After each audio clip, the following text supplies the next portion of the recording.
Hello students, आज अपन vector algebra part 5 देखेंगे। कुछ क्वेश्चंस हमने पार्ट 4 में किए थे। अब नेक्स्ट जो क्वेश्चन है हमारा क्वेश्चन नंबर 7, ये आज अपन देखते हैं। क्वेश्चन नंबर 7 है, बिंदुओं ए बी सी तथा डी के स्थिति सदिश 2i + j i - 3j 3i + 2j और i प्लस लैम्डा जे हों तथा सदिश ए बी और सी डी समांतर हों तो लैम्डा का मान ज्ञात कीजिए। समांतर सदिश पर हमने पिछले लेक्चर में भी कुछ क्वेश्चंस किए थे। अब यहाँ देखिए, हमको 4 बिंदु दे रखे हैं ए बी सी डी और इन चारों का पोजीशन वेक्टर हमें दे रखा है। ठीक है, हमसे पूछा है कि सदिश ए बी और सी डी समांतर हों तो लैम्डा का क्या वैल्यू हो। तो उसके लिए हम क्या करेंगे, पहले सदिश ए बी निकालेंगे एंड देन सदिश सी डी निकालेंगे। और ये दोनों हमको समांतर दे रखे हैं, ये तो हम कंसेप्ट लगा देंगे। तो पहले ए बी निकाला, बी का स्थिति सदिश माइनस ए का स्थिति सदिश। तो बी का ये लिया हमारा i - 3j माइनस ए का हमने लिया 2i + j, दोनों को घटा दिया तो ये हो जाएगा -i और यहाँ से -3j और +j -j, तो ये हमारा हो जाएगा -4j। ठीक है, ब्रैकेट को खोल के सिंप्लीफाई कर लीजिए इसको। अच्छा, इसी की तरह से हमने सी डी निकाला, डी का पोजीशन वेक्टर माइनस सी का पोजीशन वेक्टर, और इसको हमने सिंप्लीफाई किया तो आई तो सिंप्लीफाई होकर -2i रह गया और जे जो है लैम्डा जे तो यहाँ से है, -2j यहाँ से है, तो लैम्डा -2j ये हमारा सी डी हो गया। अब हमको दे रखा है कि ए बी और सी डी जो है कैसे हैं, समांतर है। ठीक है, तो समांतर के लिए अपने पिछले सवाल में ये सूत्र लगाया था कि जो दो सदिश समांतर होते हैं, अगर a1/b1 a2/b2 बराबर a3/b3, तो वो आपने सूत्र लगाया। तो ए बी का देखिए, ए बी और सी डी दोनों को देख लीजिए अब आप यहाँ से, तो -1 और बटा -2। ठीक है, और फिर इसका बी क्या है, यहाँ पे a2 क्या हुआ -4 और यहाँ क्या हो गया लैम्डा -2। तो हमने क्या करा, i और i के गुणांक और j के गुणांक का जो रेशो है वो बराबर होना चाहिए। तो इस वाले सदिश में से हमने i का गुणांक j का गुणांक लिया -1 -4। इस वाले सदिश में से भी पहले i का और फिर j का लेंगे -2 और लैम्डा -2। इसको हमने सिंप्लीफाई किया। ठीक है, तो लैम्डा -2 यहाँ ले जाएंगे हम, तो ये हो जाएगा 8 और यहाँ से आपका आ जाएगा लैम्डा बराबर -6। तो ये हमारा आंसर हो गया। नेक्स्ट देखिए, यदि बिंदु ए तथा बी के स्थिति सदिश स्मॉल ए और स्मॉल बी हों। कोई दो बिंदु हैं, बिंदु को हम हमेशा कैसे से लिखते हैं, कैपिटल लेटर से लिखते हैं। मैंने आपको पहले लेक्चर में बताया हुआ है, किसी बिंदु को हम कैपिटल ए से लिखते हैं और उसके स्थिति सदिश को हम स्मॉल ए से लिखते हैं। तो ये कह रहे हैं कि दो बिंदु हैं, कैपिटल ए और कैपिटल बी, और इन दोनों बिंदुओं के जो स्थिति सदिश हैं वो हैं स्मॉल ए स्मॉल बी। स्थिति सदिश क्या होते हैं, ये आप बहुत अच्छे तरह से समझ लें, लेक्चर में मैंने बहुत आपको एक्सप्लेन किया हुआ है इस बारे में। ठीक है, तो ये कहते हैं कि ए बी के मध्य बिंदु का स्थिति सदिश ज्ञात करो। अब हमने एक थ्योरम पढ़ी थी पीछे, विभाजन बिंदु का स्थिति सदिश। वो क्या था कि जिन दो बिंदुओं को मिलाने वाली रेखा को अगर एक कोई तीसरा पॉइंट m/n के अनुपात में विभाजित करे तो विभाजन बिंदु का स्थिति सदिश यानी कि OC। ठीक है, ये तो ए का स्थिति सदिश, ये बी का स्थिति सदिश है, तो कहते हैं विभाजन बिंदु का स्थिति सदिश का मतलब OC का फॉर्मूला होता है n × OA, मीन्स ए क्या पोजीशन वेक्टर इंटू ये वाला रेशो प्लस बी का पोजीशन वेक्टर इंटू ये वाला रेशो मतलब सी। तो n × OA plus n × OB divided by n plus m, ये विभाजन बिंदु का स्थिति सदिश होता है। ठीक है, तो इसमें इधर वाला रेशो होता है तो इस बिंदु का पोजीशन वेक्टर, और इधर वाला अनुपात होता है तो इस बिंदु का पोजीशन वेक्टर। तो ये हम इसको लिखते हैं NA + MB/n + m, ऐसे भी लिख सकते हैं, ऐसे भी लिखते हैं। तो इसे हम क्या कहते हैं, C का पोजीशन ठीक है, ये हमारा सूत्र था। अब ये कहते हैं कि दो बिंदु हैं ए और बी और उनके मध्य बिंदु का स्थिति सदिश निकालिए। तो मध्य बिंदु जो होगा वो क्या करेगा, इस रेशो बराबर हो जाएंगे, उस समय ये रेशो बराबर हो जाएंगे मध्य बिंदु होने की स्थिति में। तो जब मध्य बिंदु होता है तो उस समय क्या होता है, तो एन और एम दोनों कैसे हो जाते हैं हमारे, एक के बराबर हो जाते हैं, यानी कि ए सी अपॉन सी बी, एन और एम ये रेशो 1/1 का हो जाता है। ठीक है, तो 1/1 का रेशो हो जाता है, ये भी रेशो 1 है और ये भी 1:1 की स्थिति में क्या हो जाएगा, 1 into O A plus 1 into O B divided by 1+1। ठीक है, तो मध्य बिंदु का स्थिति सदिश क्या होता है, a प्लस बी बटा 2। तो अगर हमारे पास कोई दो बिंदु दे रखे हैं, उनका पोजीशन वेक्टर हमारे पास है, तो हम मध्य बिंदु का पोजीशन वेक्टर निकाल सकते हैं। और मध्य बिंदु का पोजीशन वेक्टर क्या होता है, a का पोजीशन वेक्टर प्लस b का पोजीशन वेक्टर डिवाइडेड बाय 2। ठीक है, नेक्स्ट देखिए क्वेश्चन नंबर 9। समांतर चतुर्भुज बी सी ए डी में बी सी और सी ए सदिश ए और बी से निरूपित हों तो बी ए किस सदिश को निरूपित करेगा। देखिए जैसे बोल रहे हैं वैसे समांतर चतुर्भुज बना लीजिए। बी सी ए डी एक समांतर चतुर्भुज है, इसमें बी सी और सी ए सदिश ए और सदिश बी से निरूपित हो रहे हैं। ये कहते हैं बी ए किस सदिश को निरूपित करेगा। ठीक है, तो ये हमने समांतर चतुर्भुज का नियम भी पढ़ा था और हमने त्रिभुज का नियम भी पढ़ा था। वहाँ हमने यही लिखा कि अगर दो भुजाएं, किसी समांतर चतुर्भुज की दो भुजाएं सदिश ए बी को व्यक्त करती हैं तो जो विकर्ण है वो ए प्लस बी को व्यक्त करता है। तो ये बी ए क्या है, इसका विकर्ण है। तो बी ए किसको व्यक्त करेगा, ए प्लस बी को व्यक्त करेगा। तो बी ए बराबर क्या होगा, ट्राइंगल लॉ से भी देख सकते हैं हम इसको, बी सी प्लस सी बराबर बी ए। ठीक है, बी सी प्लस सी बराबर क्या रहेगा, बी। तो बी ए किसको व्यक्त करेगा, ए प्लस बी को, यानी कि दोनों सदिशों के योगफल को व्यक्त करेगा। नेक्स्ट देखिए, त्रिभुज ए बी सी की भुजाएं B C C A B के मध्य बिंदु। ये त्रिभुज है ए बी सी, ये कहता है इसकी जो भुजाएं हैं बी सी सी ए, ठीक है, और ए बी, इनके मध्य बिंदु क्या है, डी ई और एफ। तो बी सी का मध्य बिंदु डी है, ठीक है, सी ए का मध्य बिंदु ई है और ए बी का मध्य बिंदु एफ है। तो A D plus B E plus C F का मान ज्ञात करो। सदिश ए डी प्लस सदिश बी ई प्लस सदिश सी एफ को वैल्यू निकालें। तो ये देखो हमने ट्राइंगल ड्रॉ किया, इसमें जैसे जैसे लिखा हुआ है वैसे ही ए डी सी बी का मध्य बिंदु है। ठीक है, हमने सबसे पहले तो माना हमने कि ये जो त्रिभुज है ए बी सी, ठीक है, इसके जो तीन शीर्ष हैं ये क्या है, तीन बिंदु हैं। तो हमने माना इन तीन बिंदुओं के स्थिति सदिश स्मॉल ए स्मॉल बी स्मॉल सी हैं। ठीक है, और हमको फिर साथ में क्या दिया, डी ई एफ मध्य बिंदु हैं।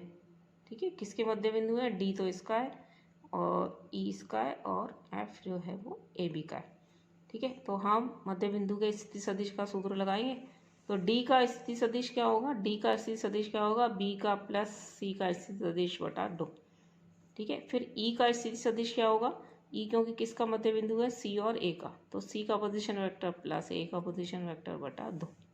ठीक है, इसी तरह से एफ ए बी का मध्य बिंदु है, इसलिए एफ का पोजीशन वेक्टर क्या हो जाएगा, ए प्लस बी बटा 2। अब हमसे पूछा क्या गया है, हमसे पूछा गया है A D plus B E plus C F निकालिए।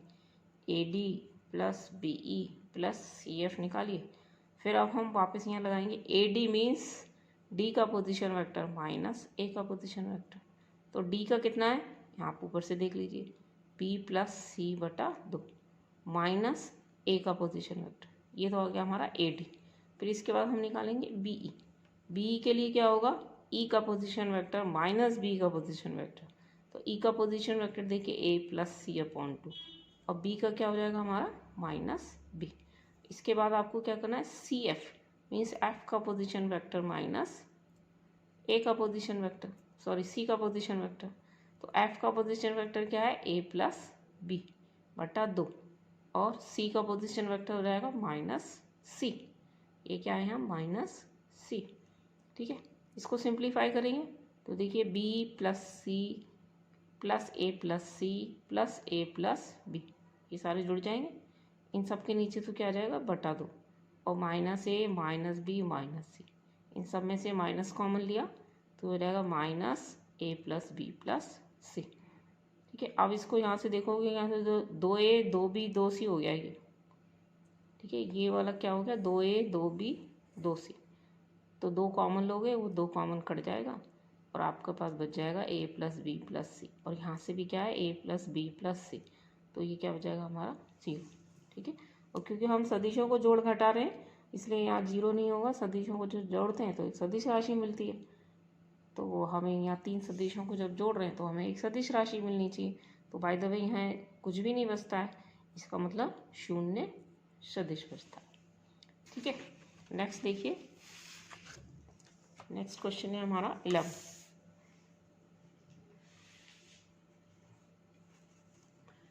क्वेश्चन है, यदि ए बी का मध्य बिंदु सी हो, ठीक है, 2 बिंदु हैं ए और बी और इनका मध्य बिंदु सी है तथा ए बी के बाहर कोई बिंदु है पी, तो सिद्ध करो कि P A plus P B बराबर 2 पी सी।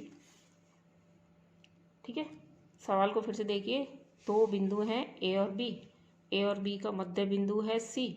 ठीक है, इसके बाद बोलते हैं ए बी के बाहर कोई बिंदु है पी, तो सिद्ध करो कि P A plus P B बराबर 2 पी सी। ठीक है, तो हमने यहाँ माना कि ए और बी 2 बिंदु हैं। ठीक है, और इस दोनों बिंदुओं के जो स्थिति सदिश हैं, इस बाहर जो बिंदु है पी के सापेक्ष इसके जो स्थिति सदिश हैं वो क्या हो जाएंगे पी ए पी बी, क्योंकि जब हम बिंदु को ओ लेते हैं तो स्थिति सदिश होता है ओ ए ओ बी। अब यहाँ हमने बिंदु को क्या ले दिया पी, तो इस पी बिंदु के सापेक्ष ए का स्थिति सदिश क्या होगा पी ए और बी का स्थिति सदिश क्या होगा पी बी। ठीक है, तो वही हमने यहाँ लिखा है कि माना ए और बी के स्थिति सदिश बिंदु पी के सापेक्ष पी ए और पी बी हैं। ठीक है, साथ ही हमको ये दे रखा है कि जो सी है वो ए बी का मध्य बिंदु है। ठीक है, तो मध्य बिंदु का स्थिति सदिश इस पी बिंदु के सापेक्ष क्या होगा, अभी अभी हमने पढ़ा था ए का पोजीशन वेक्टर प्लस बी का पोजीशन वेक्टर बटा 2। ठीक है, तो 1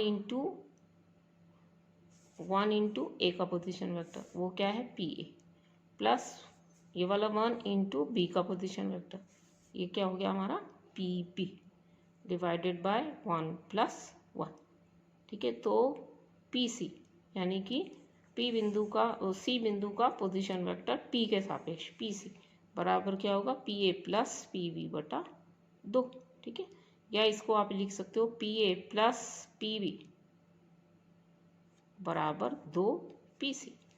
ठीक है, इस पी की जगह हम अभी तक क्या बिंदु लेते थे ओ, यहाँ पर इन्होंने क्वेश्चन में हमको पी दे रखा है इसलिए हमने इसको पी लिया। ठीक है, चलिए ये भी हमारा क्या होगा मिडिल पॉइंट के मध्य बिंदु के पोजीशन वेक्टर पर आधारित क्वेश्चन होगा ये भी हमारा। अब नेक्स्ट देखिए क्वेश्चन नंबर 12, 2 बिंदुओं ए तथा बी के स्थिति सदिश ए तथा बी हों, स्मॉल ए स्मॉल बी हों, तो सी का स्थिति सदिश ज्ञात कीजिए जहां सी ए बी को 2:1 में विभाजित करने वाला बिंदु है। ठीक है, तो विभाजन बिंदु के स्थिति सदिश का सूत्र हम यहाँ लगाएंगे। हमको यहाँ दे रखा है कि जो ए बी है इसको ये जो सी बिंदु है ए बी को 2:1 में बांटता है, तो ए बी को 2:1 में बांटता है यानी कि ए से सी तो 2 होगा और सी से भी 1 होगा, ये ध्यान रखना है आपको। ए बी को 2:1 में, तो अगर आपने ए यहाँ लिया है तो पहले 2 आएगा फिर अनुपात 1 आएगा, तो ये कहते हैं इस विभाजन बिंदु यानी कि सी का स्थिति सदिश निकालिए। तो हमको दे रखा है कि ए सी अपॉन सी बी बराबर 2/1। अब बिंदु सी के स्थिति सदिश का फॉर्मूला लगा दीजिए। ठीक है, विभाजन बिंदु का स्थिति सदिश क्या होता है, ये वाला रेशो तो इसका पोजीशन वेक्टर, और जब ये वाला रेशो तो इसका पोजीशन वेक्टर। ठीक है, तो सी का स्थिति सदिश क्या होगा 2 इंटू बी का position vector plus 1 into A का पोजीशन वेक्टर। ये रहा 1 इंटू ए का position vector divided by n plus M, और n प्लस एम यहाँ कितना हो जाएगा 1 प्लस 2, तो होगा 2b प्लस a बटा 3। ये हमारा आंसर हो गया। तो किसी भी दो बिंदुओं को मिलाने वाली लाइन को अगर कोई तीसरा बिंदु किसी दिए हुए अनुपात में विभाजित करे तो विभाजन बिंदु का स्थिति सदिश निकालने का विभाजन बिंदु ये है, इसका स्थिति सदिश हमें निकालना हो तो ये वाला अनुपात हो तो इसका स्थिति सदिश प्लस ये वाला अनुपात इंटू इस बिंदु का स्थिति सदिश डिवाइडेड बाय दोनों अनुपातों का जोड़। ठीक है, नेक्स्ट एक और क्वेश्चन देखिए। यदि सदिश a बराबर 3i minus 2j minus plus 5 के और b भी हमको ये दे रखा है, b दे रखा है हमको minus 2i plus pj minus q के, जहाँ p और q क्या है हमारे दो कांस्टेंट है। ठीक है, जैसे यहाँ पर है 2 3 5, इस तरह से यहाँ पर हमको संख्याएं नहीं दे रखी हैं बल्कि दो अननोन राशियाँ हमको दे रखी हैं p और q, अज्ञात राशियाँ हैं ये। तो ये कहते हैं यदि ये दोनों समांतर या सरेख हों तब p और q का मान ज्ञात करो। ठीक है, तो मैंने पहले भी कई क्वेश्चन आपको करा दिए कि दो सदिश समांतर होते हैं तो क्या होता है उनके i और i के गुणांक का रेशो, j और j के गुणांक का रेशो और k और k के गुणांक का रेशो दोनों सदिशों में कैसा होना चाहिए, बराबर होना चाहिए, तभी वो समांतर होते हैं। ठीक है, तो a और b समांतर होते हैं तो क्या होना चाहिए, तो a1 a2 a3, तो हमारा कितना हो गया 3 माइनस 2 और 5, और b1 b2 b3 क्या हो गया माइनस 2, यहाँ से आ गया p और यहाँ से आ गया माइनस। तो ये दोनों अगर समांतर हैं तो ये होना चाहिए। ठीक है, इसका मतलब क्या हो गया 3/2 माइनस के साथ बराबर माइनस 2/p। ठीक है, तो p बराबर आप निकालोगे तो कितना हो जाएगा, माइनस से तो माइनस कट जाएगा, p बराबर कितना आ जाएगा 4/3, और साथ में क्या एक बार अब इन दोनों को बराबर कीजिए तो -3/2 बराबर 5/-q, यहाँ भी माइनस और माइनस कैंसिल हो जाएगा, q बराबर क्या रहेगा 10/3। ये आपके आंसर हो जाएगा। कुछ और क्वेश्चंस करेंगे अगले लेक्चर में।